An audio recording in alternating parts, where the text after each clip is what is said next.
from my cold, dead hands. ¿Se ha preguntado alguna vez qué revelan las últimas palabras de una leyenda sobre su verdadero yo? En 2002, Charlton Heston, un actor legendario, hizo su última aparición pública, pero esta vez no interpretaba a un personaje de la gran pantalla, sino que se enfrentaba a su batalla más personal. Las últimas palabras de Heston no solo conmovieron a Estados Unidos, sino que revelaron su verdadera naturaleza. Veamos su conmovedor mensaje final. Vida temprana. El 4 de octubre de 1923, Charlton Heston vino al mundo. Algunos dicen que nació en Evanston, Illinois, pero nunca dejó de afirmar que era una tierra de nadie, una región vecina que con el tiempo se convertiría en parte de Wilmette. Incluso su nombre era fuente de cierta ambigüedad. En los documentos oficiales se le dio el nombre de John Charles Carter. Sin embargo, según algunas fuentes, fue identificado como Charlton Carter poco después de su nacimiento. Su familia tenía ascendencia escocesa e inglesa, y estaban emparentados con la conocida genealogía del clan Fraser, Russell Carter y Lilla Baines. Sus padres llevaban una vida no especialmente extravagante, necesitaban dinero y Russell trabajaba en un aserradero. La familia de Charlton se trasladó de los bulliciosos suburbios de Chicago a una pequeña comunidad rural del estado de Michigan conocida como St. Helen cuando Charlton era un niño. La vida en la ciudad era considerablemente distinta. Solo había 13 alumnos en la escuela de una sola aula a la que asistía Charlton. Como era el único alumno de su clase, se veía obligado a pasar mucho tiempo solo. Gracias al poder de su imaginación, era capaz de construir sus propias historias y experiencias porque no tenía muchos compañeros. Su pasión por la naturaleza le llevaba a pasar muchas horas en el bosque, cazando y pescando. Este modo de vida tranquilo y sin complicaciones le inculcó un profundo aprecio por el mundo natural y le ayudó a desarrollar un fuerte sentido de la autonomía. El divorcio de los padres de Charlton se produjo en 1933, cuando él tenía 10 años. Fue su madre quien, junto con sus hermanos, le trajo de vuelta a Eleanor. Un par de años más tarde, se casó con un hombre llamado Chester Heston. En ese momento, el nombre de Charlton empezó a sufrir una transformación. Heston fue el apellido que adoptó su madre tras casarse con su nuevo marido, y más tarde Charlton adoptó el mismo apellido. Como le gustaba tanto el apellido Charlton, decidió utilizarlo en su vida profesional. El apellido Charlton procedía de la familia de su abuela. A pesar de ello, su familia y amigos siguieron refiriéndose a él como Chuck, que era un apodo derivado de su nombre de pila, Charles. En el instituto, Charlton descubrió que le apasionaba la interpretación en New Trier, situado en Winnetka, Illinois. Primero descubrió que actuar le proporcionaba un medio para evadirse de los aspectos difíciles de su vida, le permitía transformarse en una persona diferente, lo que, según él, le hacía sentirse liberado. En las obras de teatro de la escuela, sobre todo en una llamada Peer Gynt, en la que mostró un verdadero potencial, se esforzó mucho desde el principio. Sus instructores se dieron cuenta de su entusiasmo y le animaron a seguir adelante. Aunque Charlton también jugaba al fútbol, era evidente que la interpretación era la actividad que más le gustaba. Cuando obtuvo su diploma, todo el mundo hablaba maravillas del talento que estaba adquiriendo. En 1941, Charlton obtuvo una beca para estudiar interpretación en la Northwestern University, lo que supuso para él un paso importante. Dedicó gran parte de su tiempo a actuar en obras de teatro, a desarrollar sus habilidades y a conocer mejor el oficio. Las obras no solo servían para practicar. La gente de la comunidad teatral de Chicago se fijaba en ellas porque exhibían un nivel de profesionalidad suficiente. Mientras tanto, el mundo experimentaba transformaciones como consecuencia de la Segunda Guerra Mundial, lo que contribuyó a crear un ambiente solemne en el campus. Sin embargo, Charlton siguió concentrándose en la actuación, ya que era consciente de que ese era el camino que deseaba seguir con su vida. Fue un encuentro casual en una clase de teatro de la Universidad Northwestern en 1941 lo que marcó el comienzo del viaje de Charlton Heston hacia el amor y, en última instancia, hacia la guerra. Cuando solo tenía 17 años, era un estudiante becado que trabajaba por las tardes como ascensorista para llegar a fin de mes. Lydia era una compañera de actuación que tenía unos preciosos rizos negros y unos ojos muy expresivos. A pesar de estar fatigado por su trabajo, no podía dejar de observar a Lydia. No fue un primer encuentro mágico entre ellos. Lydia opinaba que Charlton era engreído y superior a los demás. Sin embargo, en el momento en que se acercó a él para que le enseñara a actuar, algo se encendió en ella. Charlton persiguió a Lydia durante 3 años. pero no fue fácil conquistarla. Le movía la ambición y no quería contentarse con el papel de compinche, sobre todo teniendo en cuenta que se acercaba la agitación de la Segunda Guerra Mundial. La boda tuvo lugar en Greensboro, Carolina del Norte, el 17 de marzo de 1944, cuando ya había pasado algún tiempo. La boda se celebró en una iglesia. La ceremonia fue apresurada y sin complicaciones. Se puso un traje color lavanda y un sombrero con flores, que le habían costado $50, una cantidad importante de dinero en aquella época. 2 años más tarde, cuando las circunstancias se volvieron más difíciles, decidió vender el traje, el sombrero e incluso su bolso por un total de $10 con el fin de comprar un regalo de Navidad para Charlton. A continuación se describen los tipos de sacrificios que hicieron el uno por el otro. Tras alistarse en el servicio militar a los 20 años, Charlton fue destinado al puesto de operador de radio y artillero en un avión B-25. En las gélidas y remotas islas Aleutianas, fue destinado a una instalación militar. Su trabajo estaba lleno de peligros. Durante las salidas, se aseguraba de que las líneas de comunicación estuvieran abiertas y manejaba el armamento del avión. En el transcurso de sus vuelos de combate sobre el norte de Japón, se encontró a menudo con condiciones meteorológicas adversas y una visibilidad limitada. Un error podía significar el fin de todo. Cuando estaba herido en la base, se encontró con un problema. Esto le causó heridas. Se vio obligado a utilizar una silla de ruedas durante un tiempo, pero eso no le impidió querer participar en la batalla. Al terminar la guerra, Charlton y Lydia se trasladaron a Nueva York para perseguir sus ambiciones de convertirse en actores. No fue una tarea sencilla. Tenían un mísero alquiler mensual de unos $30 y vivían en un estrecho apartamento en un mal barrio. Para bañarse, tenían que hervir agua en la estufa porque no había agua caliente disponible. Para ganarse la vida, posaban para estudiantes y trabajaban como modelos para artistas. Con frecuencia no tenían suficiente comida para alimentarse. Charlton pudo encontrar trabajo en ocasiones, aunque Lydia no. En otras ocasiones, la situación era contraria. Carrera en la pantalla.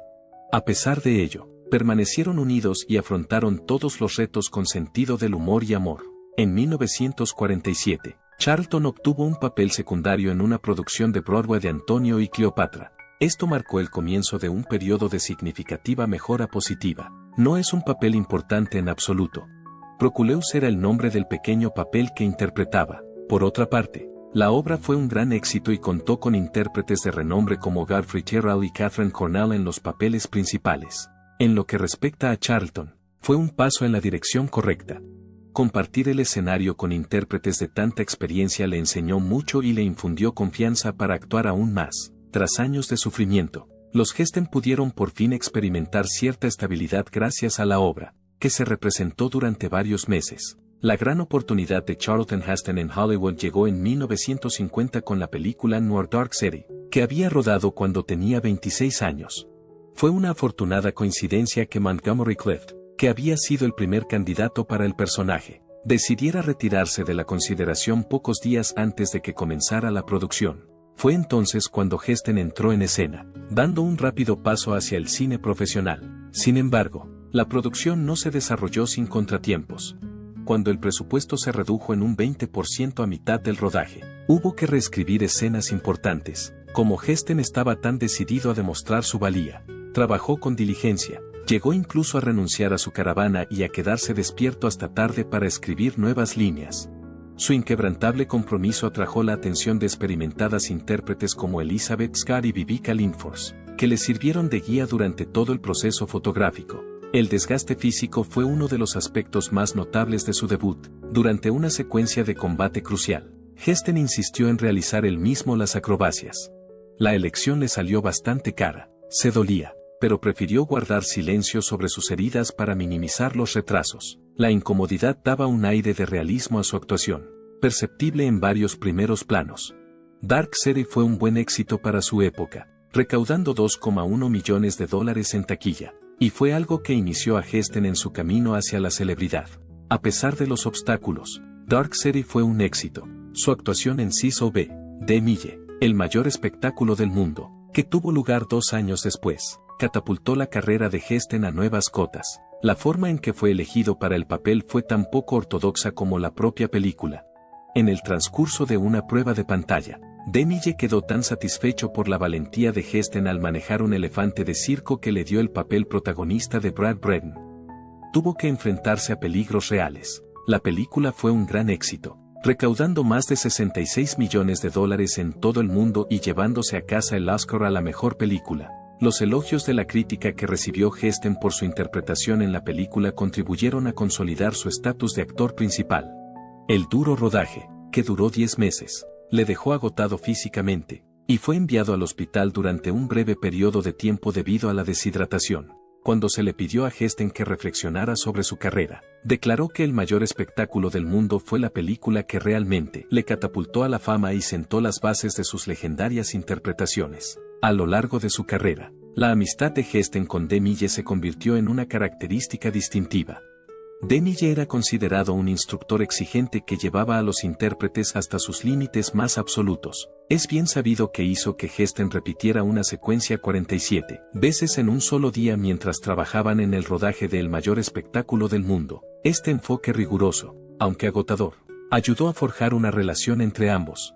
El actor fue moldeado activamente por DeMille, que tenía fe en las promesas de Heston y desempeñó un papel importante en su desarrollo. Además, aconsejó a Heston sobre su nutrición y rutina de ejercicios, sugiriéndole que consumiera una mezcla diaria de huevos crudos, germen de trigo y levadura de cerveza para mantener su vitalidad. Su colaboración alcanzó su punto álgido con la publicación de los 10 mandamientos en 1956. Dada la escasa experiencia de Heston en epopeyas bíblicas, darle el papel de Moisés era una elección potencialmente arriesgada. Para prepararse, DeMille envió a Heston a pasar 6 semanas en el desierto del Sinaí. Durante ese tiempo, aprendió a cortar tablas de piedra y estudió hebreo antiguo. Durante ese tiempo, la película fue la más costosa jamás realizada, con un coste de producción de $13 millones. Heston dedicó al trabajo toda su pasión. Durante un periodo de 3 meses, se dejó crecer su propia barba y su propio pelo, negándose a utilizar los sintéticos, ya que quería que tuviera un aspecto genuino. La icónica escena en la que Moisés divide el Mar Rojo se reprodujo 2 veces debido a que la primera vez que se grabó, una cámara funcionó mal y afectó a todo.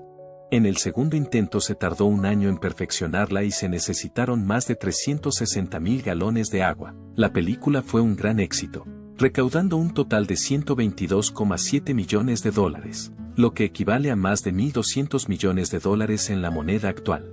La interpretación que hizo dejó a mucha gente tan afectada que pensaron que estaba destinado a asumir el papel de Moisés. Ben-Hur, estrenada en 1959, fue otra película que batió récords. Heston la protagonizó.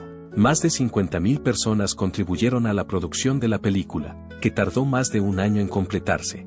Para estar listo para el papel, Heston perdió peso y pasó 15 semanas aprendiendo a ponerse al volante de una cuadriga. La escena de la carrera de cuadrigas, considerada una de las más emblemáticas de la historia del cine, se rodó durante 10 semanas y fue extremadamente peligrosa. Todas las acrobacias de Heston fueron realizadas por él mismo, y durante una de ellas, salió despedido de su cuadriga. A pesar de tener lesiones como una mandíbula dislocada y ligamentos dañados, siguió compitiendo. El hecho de que un especialista falleciera durante el rodaje fue revelado varios años después. A pesar de que se había mantenido en secreto, Charlton Heston recibió el premio a la mejor película y al mejor actor. 11 galardones de la Academia, todo un récord para la época.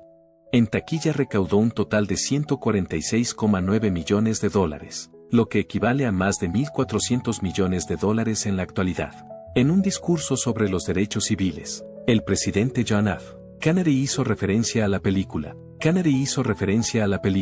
Como Heston estaba tan satisfecho con su participación en la película, decidió donar todo el dinero que ganó con ella a una organización benéfica. Afirmó que la experiencia en sí era más valiosa que el dinero recibido. Las películas de Heston no solo tuvieron éxito comercial, sino que también abrieron nuevos caminos. En la producción de los 10 mandamientos y Ben-Hur se utilizaron decenas de miles de trajes, extras y animales para dar vida a sus espectaculares argumentos. Por sí sola, la carrera de cuadrigas de Ben-Hur costó $4 millones, más de lo que la mayoría de las películas de la época gastaban en su conjunto. Heston aprendió a pintar y esculpir para encarnar a Miguel Ángel en la película de 1965 La agonía y el éxtasis. Como parte de la producción de la película, Los productores incluso pasaron 18 meses reconstruyendo la Capilla Sistina. Más de 7.000 humanos y 10.000 caballos participaron en las enormes secuencias bélicas que dirigió en la película de 1961 El Cid. Además, la producción de 55 días en Pekín, que tuvo lugar en 1963, batió récords al construir el mayor plató cinematográfico jamás construido en Europa. El decorado costó $17 millones, lo que equivale a más de 150 millones en la moneda actual. No basta con decir que Charlton Heston era un actor. Era una fuerza de la naturaleza que aportaba emoción e intensidad a cada papel que interpretaba. Con el estreno de El planeta de los simios en 1968, Charlton Heston se consagró como una figura legendaria en el campo de la ciencia ficción. El público quedó sorprendido por la conclusión de la película, que no puede olvidarse, cuando su personaje, George Taylor, descubre la Estatua de la Libertad destruida. Se da cuenta de que ha estado en la Tierra todo el tiempo. A pesar de que este giro hizo historia, Heston estuvo a punto de no ser elegido para el papel. Opinaba que el concepto de monos parlantes era absurdo. Fue necesaria una visita personal del productor y la lectura del primer libro para convencerle de que cambiara de opinión. Tras aceptar el papel, Heston comenzó inmediatamente a sumergirse en él. En particular, se aseguró de que su lenguaje corporal pareciera auténtico estudiando los movimientos de los monos. Esto era especialmente importante en las secuencias en las que Taylor no podía hablar. No solo ejecutó sus propias acrobacias a los 43 años, sino que, tras permanecer sentado en la silla de maquillaje durante un tiempo considerable, parecía tan agotado como un astronauta que se hubiera quedado tirado.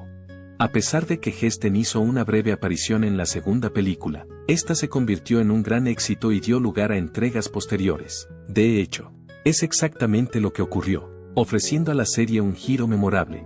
Transcurridas varias décadas, la película original fue reconocida por el Registro Cinematográfico Nacional de los Estados Unidos de América como de importancia cultural e histórica. En la película de 1974 Terremoto, Heston demostró que también era capaz de dirigir una película de catástrofes. En esta película se retrató un terremoto devastador que arrasó la ciudad de Los Ángeles.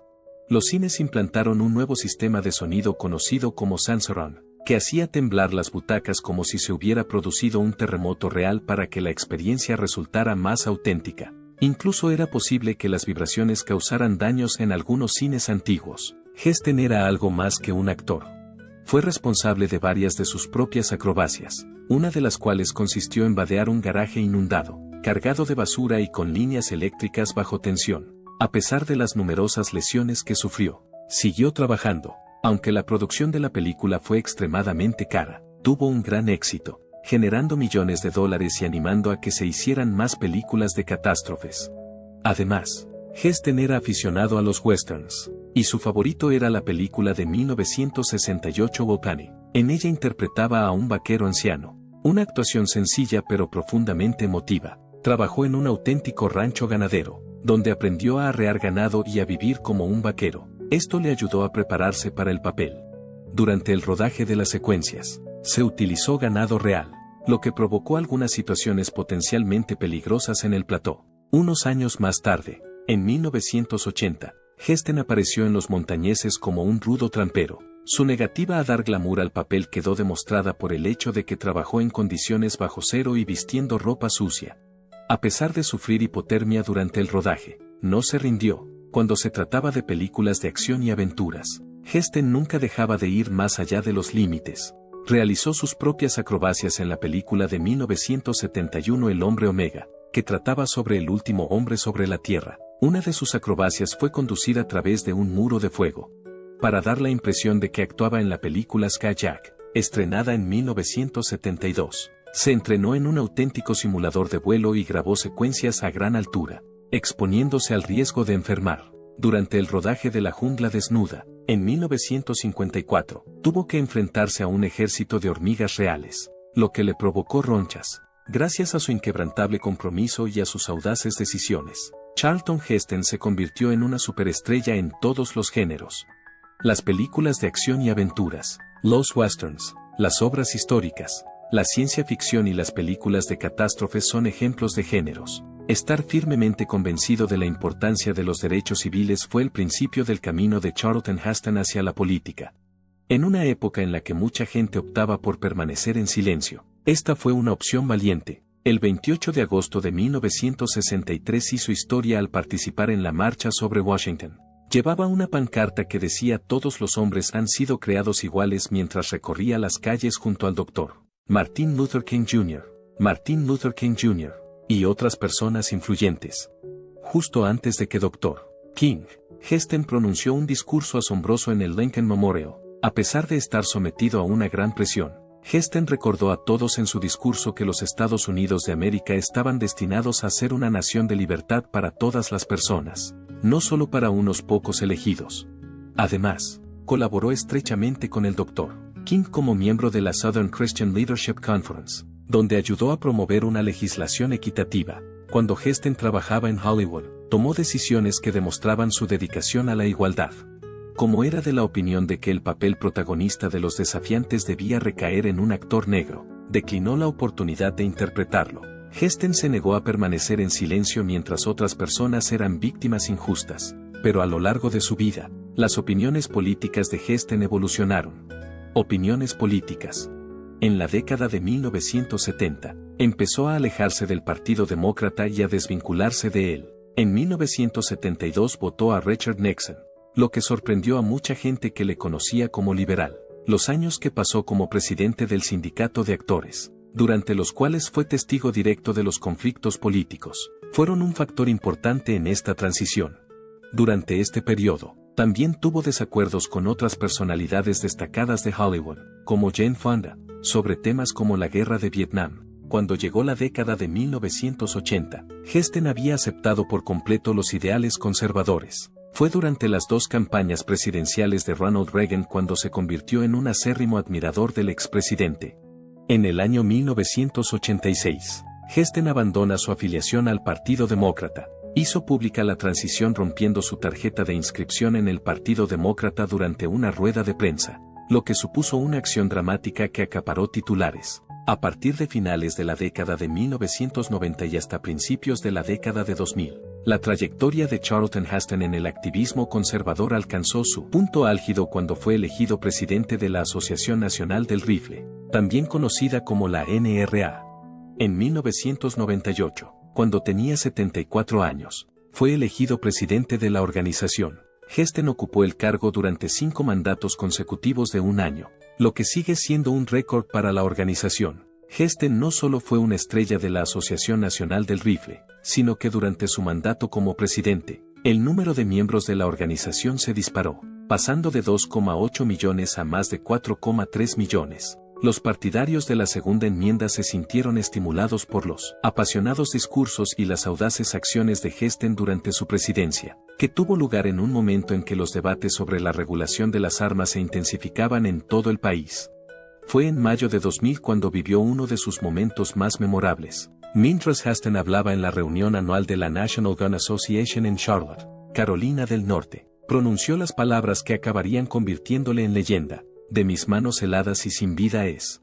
No fue simplemente una frase. Envió un mensaje contundente a quienes abogaban por una legislación más estricta en materia de armas. Se convirtió en un grito de guerra para las personas que creían que el derecho a poseer un arma de fuego pertenecía a todos los ciudadanos estadounidenses. Con el paso del tiempo, la imagen de Heston se convirtió en un símbolo cultural que aparecía en todo, desde pegatinas de parachoques hasta camisetas. No todo el trabajo de Heston consistió en pronunciar discursos dramáticos. Durante su testimonio ante el Congreso, argumentó que la segunda enmienda debía proteger algo más que. El objetivo era salvaguardar la libertad individual. Creía que la educación era más importante que imponer regulaciones adicionales, por lo que apoyó programas como ARI Eagle, que educaban a los niños sobre la seguridad de las armas. El poder político de la Asociación Nacional del Rifle, NRA, aumentó durante su mandato. Invirtieron más dinero en las elecciones y trabajaron incansablemente para elegir a líderes que apoyaran el derecho a las armas. Además, Heston salía de gira, aprovechando su popularidad para atraer al público y ayudar a los políticos a ganar elecciones. Numerosas personas opinan que contribuyó al éxito de George W. Bush en el año 2000, motivando a los políticos para que ganaran las elecciones. Bush en el año 2000 al motivar a los votantes en estados cruciales. Otros temas sobre los que expresó su opinión fueron la corrección política, a la que se refirió como tiranía con modales. En 1999, pronunció un discurso en la Facultad de Derecho de Harvard en el que expresó su preocupación por el peligro que suponía una guerra cultural para los valores tradicionales y el derecho a la libertad de expresión. Se convirtió en un héroe para algunos y otros discreparon a raíz de sus discursos. Los partidarios le veían como un valiente defensor de la libertad del pueblo estadounidense. Heston hizo su última aparición pública en la Casa Blanca en 2003, cuando el presidente George W. Bush le entregó la Medalla Presidencial de la Libertad. Bush le concedió la Medalla Presidencial de la Libertad, la más alta distinción civil que puede otorgar Estados Unidos. Heston habló de su dedicación al concepto de libertad, así como de su convicción de que es importante defender aquello en lo que uno cree. El impacto de Charlton Heston no disminuyó a pesar de haber abandonado el proyecto. Lucha contra la enfermedad. Charlton Heston, gran actor conocido sobre todo por sus destacados papeles en películas como Ben-Hur y Los 10 Mandamientos, reveló una devastadora noticia el 9 de agosto de 2002. El anuncio de que experimentaba síntomas compatibles con la enfermedad de Alzheimer se produjo a la edad de 78 años. En el transcurso de una rueda de prensa celebrada en el Hotel Beverly Hills, dio la noticia mediante un video que había sido grabado previamente. Heston había aparecido triunfalmente en una reunión de la NRA apenas 3 años antes. Este momento se hizo mucho más notable por la imagen de poder que se presentó. Por otra parte, la decisión de Heston de revelar su condición exhibió un tipo diferente de valentía heroica. En aquella época no se hablaba mucho de la enfermedad de Alzheimer. A través de su video, Heston se dirigió a su público de una manera a la vez amable y franca. Su voz era potente, a pesar de que parecía estar más débil de lo normal. Al principio, declaró, mis médicos me han informado recientemente de que puedo padecer un trastorno neurológico cuyos síntomas son compatibles con la enfermedad de Alzheimer. A pesar de ello, no permitió que le definiera. Continuó diciendo, no me rindo ni me doy por vencido, con un tono de resolución. Y lo que es aún más impresionante, Heston fue capaz de incorporar la comedia a su mensaje. Fue en referencia a su conocido papel de Moisés cuando hizo la siguiente afirmación, puedo separar el mar rojo, pero no puedo separarme de ti. Por eso no te excluiré de este escenario en este momento de mi vida. Este comentario, a la vez divertido y sincero, trajo a la mente de todos al individuo valiente y seguro de sí mismo que siempre habían conocido. Además, deseaba que la gente comprendiera el potencial de transformación. Si ves que camino con un poco menos de brío o si tu nombre no acude inmediatamente a mis labios, comprenderás por qué. Te agradecería que te rieras aunque te contara una historia humorística por segunda vez. Estas afirmaciones, tan directas y cercanas, hicieron que la enfermedad pareciera menos aterradora. La afirmación de que somos la materia sobre la que se forjan los sueños y que nuestra diminuta vida se completa con un sueño fue otra de las citas de Shakespeare que aportó. Cuando Heston terminó con el mensaje, dejó una profunda idea. Estoy seguro de que sigo siendo el guerrero que el Dr. King, John F. Kennedy y Ronald Reagan conocían, y al final tendré que declarar un empate. Gracias a sus declaraciones, la gente recordó su extraordinaria vida, incluido su trabajo en la industria cinematográfica, su defensa de los derechos civiles y sus conexiones con personas influyentes. En los años previos a su muerte, Charlton Heston residió en una impresionante casa situada en Beverly Hills. No era en absoluto una casa típica. El conocido arquitecto William S. Beckett fue quien la proyectó, y se construyó después de que se hiciera famoso por su papel en Ben-Hur. La casa era bastante grande, medía 1000 metros cuadrados, y tenía una majestuosa biblioteca de 2 pisos además de sus fuertes líneas de tejado y paredes de cristal. Cuando Heston falleció el 5 de abril de 2008, tenía 84 años y se fue a su casa, a pesar de que llevaba 6 años luchando contra la enfermedad de Alzheimer. La afrontó con valentía. Lydia, que había sido su esposa durante 64 años, estaba a su lado cuando falleció. Su fallecimiento fue lamentado por personas de todo el mundo. Tras su fallecimiento, el presidente George W. Bush se refirió a él como un hombre de carácter e integridad, y Nancy Reagan lo recordó como un héroe, tanto dentro como fuera de la industria del entretenimiento. Matthews Episcopal Church de Pacific Palisades fue el lugar donde se celebró el funeral una semana después, el 12 de abril. Arnold Schwarzenegger y Olivia de Havilland fueron algunas de las muchas personas de renombre que acudieron a presentarle sus respetos y a despedirse de él. Lydia Clark Hasten estuvo a su lado y le apoyó en todos los altibajos de su vida. Además, estuvo junto a Hasten cuando éste vivió acontecimientos importantes, como su participación en el movimiento por los derechos civiles. Cuando Hasten enfermó, Lydia permaneció a su lado durante todo el proceso, demostrando que su amor y su